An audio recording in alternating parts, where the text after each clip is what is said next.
Hello दोस्तों, ये है सेकंड पार्ट बर्थडे का, जो कि हम लोग स्कूल से आने के बाद में हमने यहाँ पर बर्थडे की तैयारी की। और मैंने आपको जैसा कि बताया था पहले वीडियो में कि जब वानी का जन्म हुआ था तब वो कोरोना काल चल रहा था। तो कोरोना काल मैंने आपको बताया था, उस समय मतलब मेरे घर में ससुर जी एडमिट थे हॉस्पिटल में, जिन्हें कोरोना हो चुका था। लगभग 15 दिन हो चुके थे कि पापा हॉस्पिटल में थे। मतलब इतनी ज़्यादा कंडीशन ख़राब थी और हम लोग इतने घबराए हुए थे कि अब क्या होगा, कैसे होगा, कुछ समझ में नहीं आ रहा था। और जब पापा बनारस गए थे घूमने, मतलब शिवन्या के पापा, हम लोग बनारस में थे इसके पहले, तो बनारस में थे वो।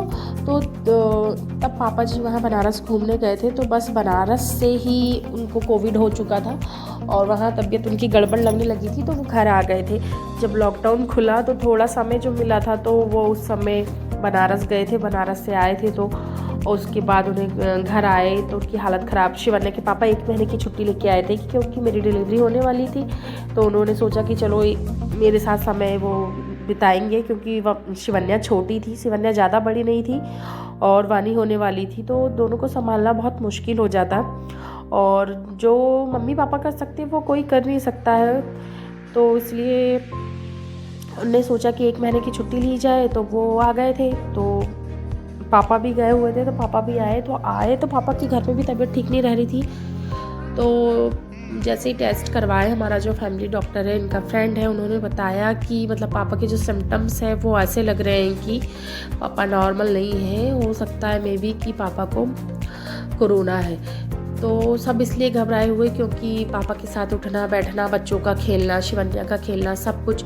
और मैं पूरी 9 मंथ प्रेग्नेंट, मेरी डिलीवरी कभी भी हो सकती थी मुझे, मतलब मेरा डेट भी मिल चुकी थी और मतलब एकदम लास्ट टाइम चल रहा था डिलीवरी का। तो जैसे ही पता चला तो शिवन्या के पापा ने बोला कि मैं इसको, मतलब उन्हें मेरे भाई को फ़ोन कर दिया और रातों ही रात में मुझे मायके भेज दिया, क्योंकि रिपोर्ट आई नहीं थी। अगर रिपोर्ट आ जाती तो और ज़्यादा लोग परेशान हो जाते, और रिपोर्ट जैसे ही आती तो हमारा जो घर है वो सील हो जाता। मतलब उस समय यही हो रहा था कि जिस भी फैमिली में पता चल रहा था कि आपके घर में कोरोना पेशेंट है, तो 14 दिन के लिए आपका घर सील हो रहा था। तो बस यही हुआ कि मैं घर से निकली हूँ, पापा की रिपोर्ट आई है और दूसरे ही दिन सुबह हमारा घर सील हो गया। वो तो गरीबत बनाइए कि मेरी किस्मत अच्छी थी कि जो कि मतलब शिवन्या के पापा ने मतलब हमें भेज दिया कि आप मायके चले जाओ, नहीं तो मतलब वो समय ऐसा था कि 2-3 दिन बाद मेरी डिलीवरी होना था।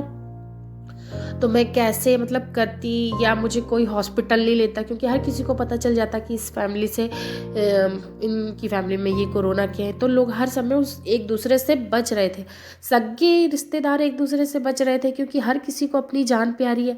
और मेरे साथ तो ये था कि मतलब मुझे भी बहुत डर था कि मेरा होने वाला बेबी को कुछ ना हो।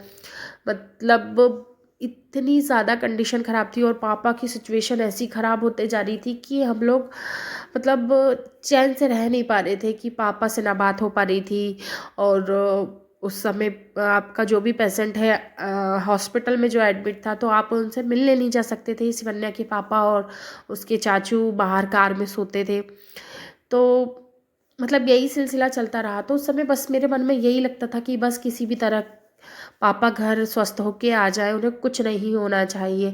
मतलब एक तो मेरा बेबी होने वाला है, दूसरा पापा एडमिट है, और वो भी इतने ज़्यादा सीरियस कि उनके साथ के जो और भी लोग थे, जो यंग यंग थे हमारे साथ में, मतलब जो मतलब उनकी डेथ हो चुकी थी।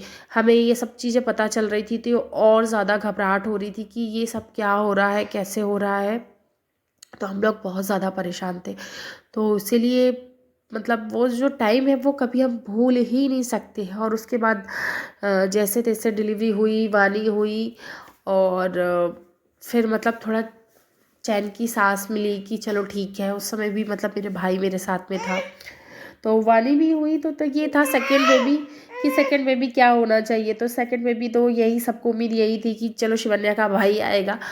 लेकिन फिर वानी हुई तो फिर जो था, तो ठीक है चलो भैया, हमें सब एक्सेप्ट था।